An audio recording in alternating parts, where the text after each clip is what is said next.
I think it's time for a van update.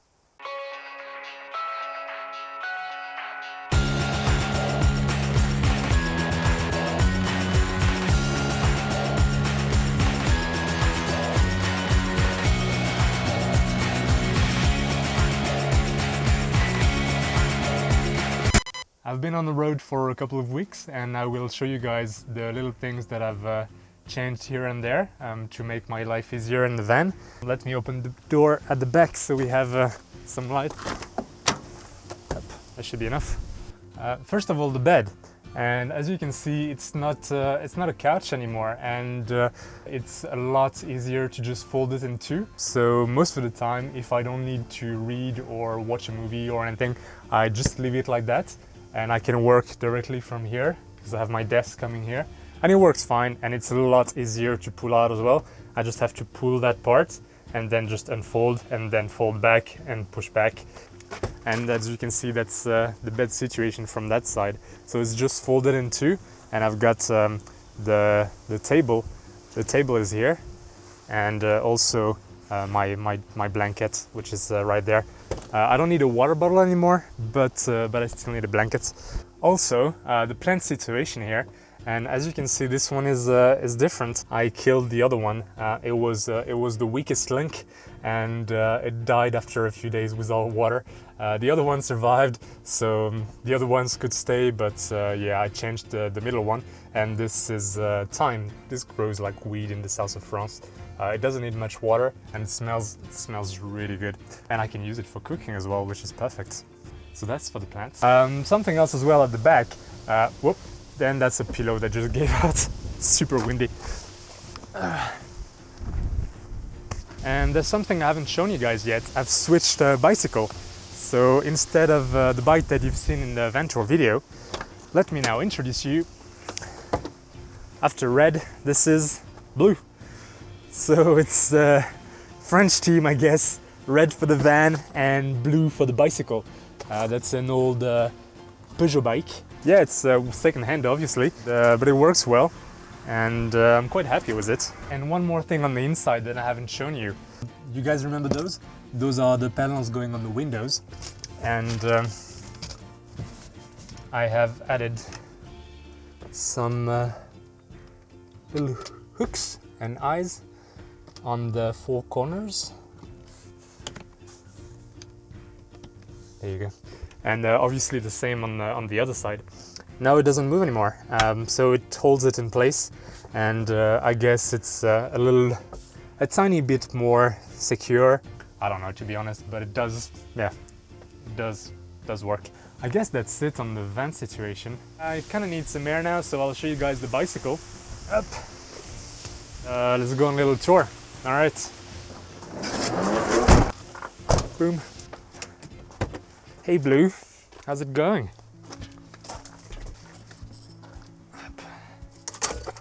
It's taller here than the old bicycle, so I can't fit the seat in there.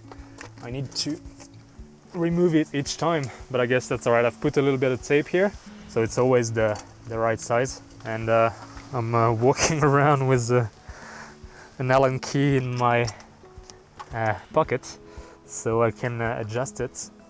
And up, there we go.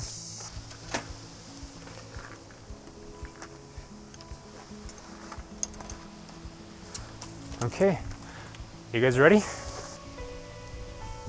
Tuck.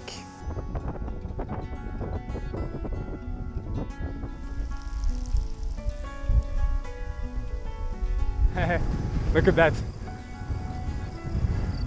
This road is now limited to 90 kilometers an hour. This is insane. This is crazy. I would never drive 90 on that road. It's tiny. Let's take a little road on the left.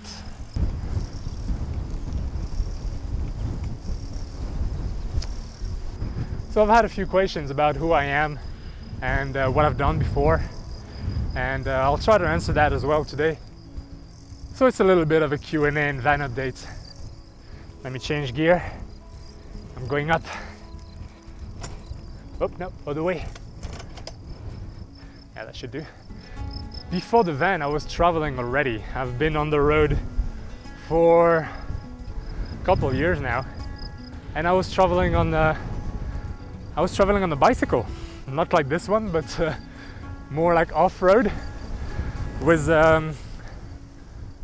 about 35 kilos of luggage. And I left from Paris. I cycled 13,000 kilometers all the way up to Bangkok, Thailand. Ah, look, little break. Hey guys. Hello. They're all so tiny. It's just kids from the winter, I guess. Bah. Changing back. And what I've done was Paris to the top of Norway, Nordkapp, and that took about a month and a half. And from there on, I went south because I was freezing my ass even in June in Norway. So I cycled through Eastern Europe all the way to Istanbul. And once I was nicely baked with the sun in Turkey in summer, I took a flight from Turkey all the way to Moscow, Russia. And from there I took the train to Irkutsk, which is in Siberia next to Lake Baikal. And from there I cycled down to Mongolia and across the Gobi Desert to China, to a city called Xi'an. I don't know the pronunciation. Xi'an is where the terracotta warriors are. It used to be the end of the Silk Road. Gonna stop somewhere there. This is not an off-road bike, but it will do. So, where was I? Yeah, I took the train from Xi'an all the way to Kunming. So that's in Yunnan, in China, southern China. And from there, I cycled to Laos, and then from Laos to Thailand, where I ended up in Bangkok. And I've finished the last 200 kilometers in a bus because my back wheel was just falling apart because of the weight. I had an old bicycle from the 90s. I paid 50 euros. I bought it online and fixed it up. It held really well all until Thailand. I flew to Canada from Thailand because I wanted to do the west coast of the US, from Vancouver all the way to Los Angeles. It's a beautiful coast, and I'd really like to do it on a bicycle. But yeah, I needed to fix the bike, which is all right. But I think I was done being alone so much, and I had learned everything I needed to learn from that experience, and I wanted to move on to something else. I've done other things than just cycling. I've also paddled down the Mekong River, and I've walked around Sri Lanka. You've seen that in the adventure video.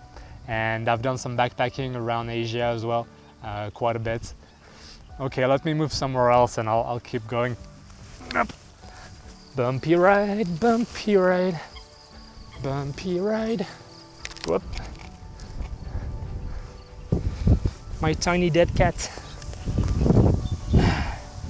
There you go. I think there's a way of attaching it, but I just don't know how.